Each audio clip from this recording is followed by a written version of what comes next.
இயேசுவுக்கு மகிமை உண்டாகட்டும். இந்த நாளிலும் நல்ல ஜீவன் சுகம் பலத்தோடு உங்கள் அனைவரையும் பார்க்க கிருபை செய்த ஏசப்பாவுக்கு கோடான கோடி ஸ்தோத்திரம். ஓகேவா, நம்ம இன்றைக்கி தியானிக்கும்படி எடுத்துக்கொண்ட வசனம் என்னென்னா, இந்த லென்த் டேஸில் நம்ம அந்த 7 வார்த்தைகளை குறித்து தியானிப்போம். அதே மாதிரி நம்ம இன்றைக்கி தியானிக்கும்படி எடுத்துக்கொண்ட வசனம் என்னென்னா, சிலுவையில் இயேசு கிறிஸ்து இருக்கும்போது அவர் கூறின முதலாவது வார்த்தை. ஓகேவா, அது என்ன வார்த்தைனா, லூக்கா 23ஆம் அதிகாரம் 34ஆம் வசனம். அதில் என்ன போட்டிருக்கோன்னா, அவர் இயேசு கூறின சிலுவையில் கூறின முதல் வார்த்தை. ஓகேவா, அப்பொழுது இயேசு, பிதாவே இவர்களுக்கு மன்னியும், தாங்கள் செய்கிறது இன்னதென்று அறியாதிருக்கிறார்களே என்றார். ஈஸியாக ஒரு அருவாள் எடுத்து 10 பேரை போட்டு தள்ளுறது ஈஸி. இதை எடுத்து போடு, கழுத்தில் போட்டால் முடிஞ்சு ஒருத்தனோட டெத். ஓகேவா, பட் எல்லாராலையும் செய்ய முடியாதது என்னதுன்னா, ஒருத்தவனை கன்னத்தில் அடிக்கும்போது அவனை தூக்கி போட்டு மிதிக்க உன்கிட்ட பவர் இருந்தோம், அவனை டோட்டலாக வாஷ் அவுட் பண்ணுறது உன்கிட்ட பவர் இருந்தோம், நீ இன்னொரு கன்னத்தை காட்டுறல்ல, தட் இஸ் கால்டு பிரேவ். இப்படிலாம் ஏசு அப்போ அடி வாங்குற கடவுளா ப்ரோ? இப்படிலாம் இருந்தால் அடிச்சுட்டே இருப்பாங்க ப்ரோ, நம்ம வாங்கிட்டே இருக்கணும் ப்ரோ. இல்லை ப்ரோ, பரிசுத்த வேதாகமும் தெளிவாக சொல்லுது. ஓகேவா, நீங்கள் பைபிளில் ஒரு வசனம் தெளிவாக இருக்குது. அவருக்கு நீதிக்கா நியாயத்துக்கான்னு தெரியல, ஜெயம் கொடுக்கிற வரைக்கும் நெறிந்த நாளை முறிக்காமலும் மங்கி எறிகிற தீயை அணைக்காமலும் இருக்கிற ஒரு கர்த்தர் உண்டு. பழிவாங்குதல் எனக்குரியது, நானே பதில் செய்வேன்னு சொல்கிற ஒரு தெய்வம் ஒருத்தர் உண்டு.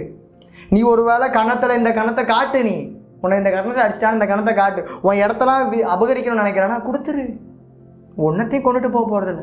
உன்னை ஏமாத்திட்டானா நீ பண்ணு. பழி வாங்குகிற கர்த்தர் ஒருவர் உண்டு.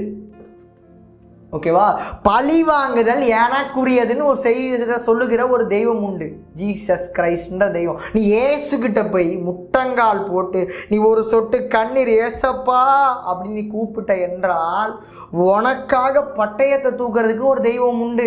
என்கிட்டலாம் ஒருத்தர் ஃபோனை போட்டு உன்னை துண்டு துண்டு துண்டு துண்டு துண்டு துண்டு துண்டு துண்டு துண்டு துண்டா வெட்டிடுவேன்னு சொன்னாள், இன்று தேடியும் காணாதிருப்பாய் அப்படின்ற வசனத்தின்படி இன்னைக்கு அந்த ஆளை நான் தேடினாலும் காண முடியாது.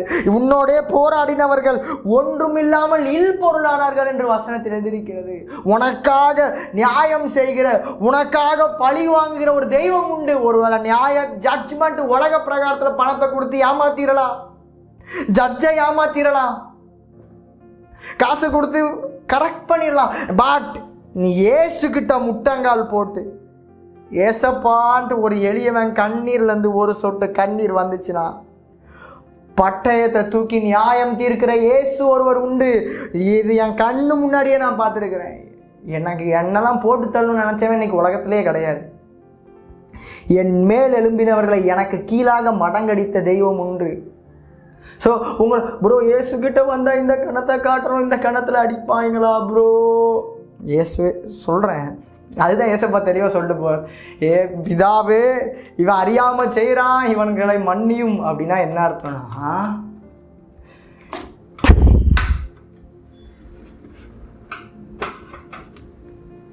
கெத்து ப்ரோ, இதுதான் வீரம். கொலை பண்ணுறதெல்லாம் ஈஸி ப்ரோ, அவ்வளோதான் ஃபினிஷ்ட். இவனை தான் கொலை பண்ணுறது ஈஸி. பட் உன்னை செவட்டில் ஒருத்தன் அடிக்கும்போது இந்த கண்ணத்தை காட்டு, அதுதான் கஷ்டம்.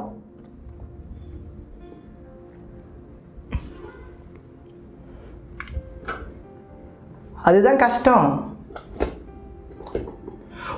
தூக்கி போட்டு மிதிச்சவனை போட்டு தள்ளுறதுக்கு உன்கிட்ட பவர் இருந்தோம், நீ இந்த கண்ணத்தை காட்டுறல்ல, அதுதான். நீ இந்த வசனத்தை கீழ்ப்படிஞ்சா உருப்பிடுவிய. வசனத்தை கீழ்ப்படியல மதம் மாதிரி இந்த வீடியோ பார்த்துட்டு இவர் எங்களுக்கு நோ லாஸ். இந்த வசனம் ஃபுல்லாமே அது நிறைய சொல்கிறேன், எங்களுக்கு லாஸே கிடையாது. வசனத்தை கீழ்ப்படிஞ்சா உருப்பிடுவேன், இல்லாட்டி எனக்கு பிடிச்ச குடும்பம் எனக்கு கிடையாது. இவன் அவனை வெட்டுறான், அவன் இவனை வெட்டுறான், டோட்டல் வைப் ஆயிடுது குடும்பம். ஸோ திஸ் ஃபார்முலா கை கொள்ளுங்க. கெத்து, வீரம், மறவன் என்றால் ஜனங்களை ப்ரொடெக்ட் பண்ணுறது. ஓகேவா, பாதுகாக்கும். பட்டியல் இனத்துக்காரனை போட்டு தள்ளுறது, கிறிஸ்தவனை போட்டு சபை இடிக்கிற, அவன் திருப்பி அடிக்க மாட்டான்னு தெரியணும் உனக்கு. எங்கே உன் பவரை போய் நீ எங்கே காட்டணும்னா கார்பரேட்டுக்கிட்ட போய் காட்டு.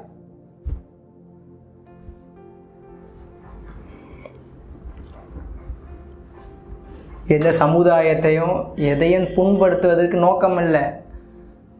புண்பட்டனா வாங்கிக்கோ, அதுக்கு நாங்கள் பொறுப்பாக முடியாது. இல்லை நான் வசனம் பேசும்போது உனக்கு வலிச்சிச்சுன்னா நான் என்ன செய்கிறது? நான் பியூராக வசனத்தை தானே தியானிக்கிறேன். யோசிச்சு பாரேன், இந்த வசனத்தை பேசும்போதே குத்துதே, குடையுதே, வலிக்குதே, நம்மளையே தாக்குறானேன்னு இருக்குது. ப்ரோ இவ்வளோ ஓவராக பேசாத ப்ரோ, அப்படியே கொஞ்சம் அன்பா இயேசு மாதிரி கிருபையாக நிறந்தவர் இயேசு அன்பு அல்லேலூயா சொல்லு. ஏண்டா இந்த வசனத்தை பேசும்போதே உனக்கு வலிக்குதே. இந்த வசனத்தை எழுதினவர் அங்கே சிங்காசனத்தில் உட்கார்ந்து இருப்பாரு. அந்த வசனத்தோட ஓனர் மேல நிற்பாரு. அவருக்கு முன்பாக நீ எப்படி நிற்ப? கொலை செய்யாதிருப்பாயாகனா கிரியேட் பண்ணது ஜீசஸ்ரா. என்ன உலகத்தில் உள்ள ஹோல் யூனிவர்ஸை கிரியேட் பண்ணது ஜீசஸ். அவர் சொல்லுவாரு கொலை செய்யக்கூடாதுன்னா செய்யக்கூடாது.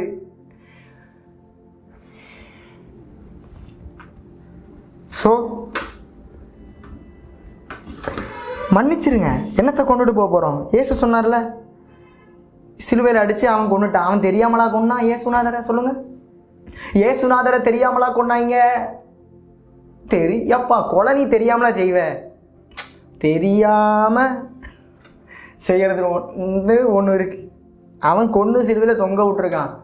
ஏசுநாதர் என்ன சொல்கிறாருன்னா, அப்பொழுது இயேசு லூக்கா 5:23 34 அப்பொழுது இயேசு, பிதாவே இவர்களுக்கு மன்னியும், தாங்கள் செய்கிறது இன்னதென்று அறியாது இருக்கிறார்கள். மன்னிப்பு கேட்டு விட்டு பொழைச்சி போட்டு. இதுதான் பைபிள் சொல்லித்தருது. கீழ்ப்படிந்தால் உருப்படுவீர்கள், இல்லை என்னையா கையை வச்ச வைப்பாயிருவேன். நீ ஏசப்பா சமூகத்தில் போ. ஒருத்தன் உன்னை துன்பப்படுத்துகிறான், துக்கப்படுத்துகிறான், ரொம்ப போராடுறான் ப்ரோ, ஏசுகிட்ட போய் ஒரு சொட்டு கண்ணீர் வடி ப்ரோ. ஏசப்பா வச்சு செய். எந்த மதத்தில் உள்ளவனாக இருந்தாலும் சரி, ஏசுகிட்ட ஒரு சொட்டு கண்ணீர் வடி. நியாய தீர்ப்பு எப்படி பண்ணுவார்னு பாரு. ஏன்னா அப்படி ஜர்க்கு தான் கொடுத்தான், தூக்கி அடிச்சிட்டாரு காரை வச்சு.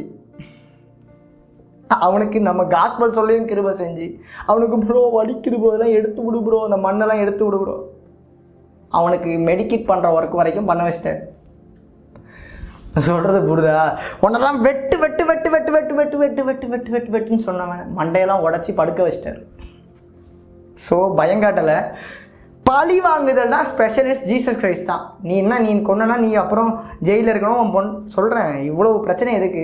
உனக்கு எஃப்ஐஆர் போடாமல், போலீஸ் கேஸ் ஆகாமல், உனக்கு மேலே இருந்து ஒரு ஹெவன் என்கவுண்டர் பண்ணுறதுக்குன்னு ஒரு கடவுள் இருக்கிறாரு. ஏன்னா பழி வாங்கிறது எனக்குரியது, நான் பதில் செய்கிறேன். உன்னோட போராடினவர்களை தேடியும் நீ காணாதிருப்பாய். உன்னோட யுத்தம் செஞ்ச மனிதர்கள்லாம் இல் பொருளானார்கள்னு சொல்லி உனக்காக யுத்தம் செய்கிற ஒரு ஏசு இருக்கும்போது நீ எதுக்கு வேஸ்ட்டாக அவன்கிட்ட சண்டை போடணும்? ஏன்னா திட்டுறியா, கெட்டார்த்த போடுறியா, அடிக்கிறியா, செவுடு எவ்வளோ அடிந்தது நான் சந்தோஷமா? அவ்வளோதான் பாய், நீ நல்லாரு நானும் நல்லா. என்ன ஒரு அடி நிலமா வச்சுக்கோ. ஏன் நீ உயிரோட இருந்தால் நிறைய சம்பாதிச்சிருவிய, ஒரு அடிக்கு சண்டை போட்டு செத்துருவியல வெட்டிட்டு. உயிரோட இருந்தால் நிறைய வாங்கிக்கலாம் ப்ரோ, அசட்ஸ். ஸோ சத்துருக்களை சிநேகியுங்கள். இந்த கேரக்டர் மன்னிக்கிற சுபாவம் இருந்தால் பரிசுத்த வேதாகம் சொல்லி தெளிவாக சொல்லியிருக்கு வாசனத்தில். சார்ந்த குணம் உள்ளவர்கள் பாக்கியவான்கள், அவர்கள் பூமியை சுதந்திரித்துக் கொள்வார்கள். புரியுது அர்த்தம்? அதுக்கு இந்த சாந்த குணமாக அடிக்கும் போது திருப்பி வாங்கிட்டு மன்னிச்சு இப்படி இருந்தனா நீ தான் பூமியை சுதந்திரித்துக் கொள்வான்னு பைபிள் சொல்லுது. இதுக்கு ஆப்போசிட்டு பார்த்தோன்னா சாந்த குணம் இல்லாதவர்கள் பாக்கியவான் கிடையாது. நீ பூமியிலே நிலை நிற்க மாட்ட. புரிதா? ஸோ சாந்த குணம் ரொம்ப முக்கியம், பொறுமை ரொம்ப முக்கியம்.